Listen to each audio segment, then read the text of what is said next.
కీర్తన గ్రంథం 91వ అధ్యాయం మొదటి వచనం. మహోన్నతుని చాటున నివసించువాడే సర్వశక్తుని నీడను విశ్రమించువాడు. ఆయనే నాకు ఆశ్రయము, నా కోట, నేను నమ్ముకున్నా నా దేవుడు అని నేను యెహోవాను గూర్చి సాక్ష్యం ఇచ్చుచున్నాను. నేను యెహోవాను గూర్చి ప్రకటన చేయుచున్నాను. నేను యెహోవాను గూర్చి నిశ్చయముగా సువార్తను వెల్లడి చేస్తూ ఉన్నాను.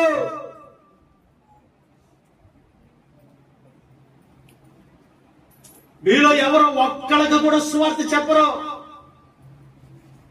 ఎందుకంటే మీ దగ్గర ఏం లేదు, ఏం లేదండి, మహిమ లేదు, మీరు దేవుళ్ళుగా మారలేదు, అంతే కదా. అప్పుడు మోషేని అరే బాబు నువ్వు ఫరో దగ్గరికి వెళ్ళు, ఫరో దగ్గరికి వెళ్ళు, ఫరో దగ్గరికి వెళ్ళి అని దేవుడు చెప్పినంతసేపు ఏదో ఒక చెప్తా ఉన్నాడు. చెప్పడా లేదా? చెప్పడా? అయ్యా నేను నత్తుడిని అన్నాడు, నేను మాట్లాడలేను అన్నాడు, నా వల్ల కాదయ్యా అన్నాడు. ఎన్ని రకాలుగా తప్పించుకుందామని చూశాడు, అన్ని రకాలుగా మాట్లాడాడు. అవును కదా.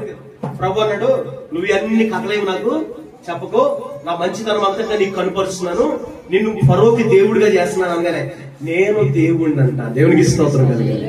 హల్లెలూయా. ఇప్పుడు ఫరోకి వచ్చిన మోషేకి వచ్చిన కాన్ఫిడెన్స్ ఏంటి? నేను దేవుడు తన స్థానాన్ని నాకు అనుగ్రహించాడు. ఆమేన్. ఇప్పుడు నేను వెళ్ళి శత్రువు ముందు ఏం మాట్లాడగలను?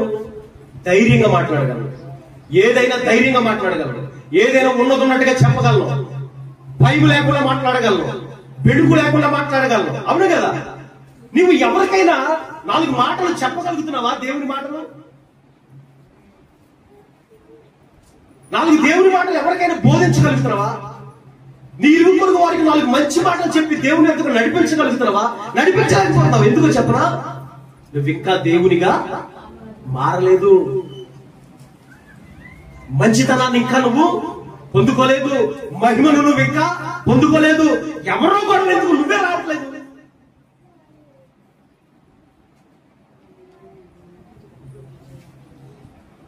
ఒకసారి ఆలోచన చేయండి.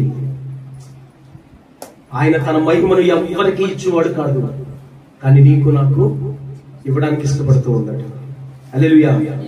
ఆయన తన స్థానాన్ని ఎవరికి ఇచ్చేవాడు కాదు, కానీ నీకు నాకు ఇవ్వడానికి ఇష్టపడుతూ ఉన్నాడు.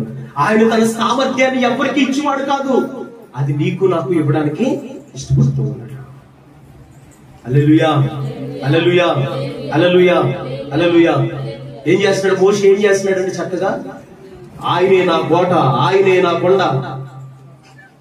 అమ్మ, ఒక వ్యక్తికి సువార్త చెప్పడానికి మీరు బైబిల్ పండితులై ఉండక్కర్లా. అవునండి, ఉండాలా? పాస్టర్ గారు చెప్పే అంత డెప్త్ లో మీరు చెప్పాలా? చెప్పండి. చెప్పాల్సిన అవసరం లేదు. మీకు తెలిసిన మాటలేంటి? ఆయనే యెహోవా నా కాపరి, నాకు లేమి కలుగదు. ఆయన నన్ను పరుండ చేశాడు పచ్చిక బయళ్ళు, గాఢాంధకారపు లోయలో నన్ను కాపాడాడమ్మా, నిన్ను కాపాడుతాడమ్మా.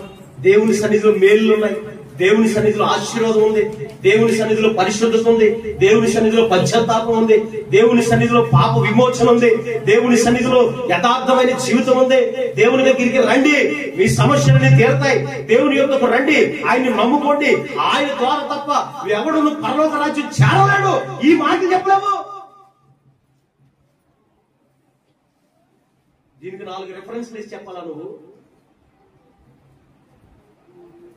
కానీ ఈ మాటలు కూడా నశించిపోతున్న వారి పక్షంగా నీకు భారం లేకుండా ఉన్నావంటే నీవే ఇంకా మహిమను పొందుకోలేదని దాని అర్థం. దయచేసి వాడబారని మహిమ కిరీటము కొరకే ప్రయాసపడుదుము గాక. హల్లెలూయా. ఆయన మంచితనం అంతటిని సంపాదించుకుని నీ శత్రులకు నువ్వు దేవుడిగా మారి, ఎవరైతే నీ మాట వినడానికి కూడా ఇష్టపడలేదో వారికి నువ్వు సువార్తను ప్రకటించి వారిని దేవుని సన్నిధికి ఆకర్షించేటటువంటి ఒక గొప్ప మహిమ ఐశ్వర్యం నీ సొంతమగును గాక.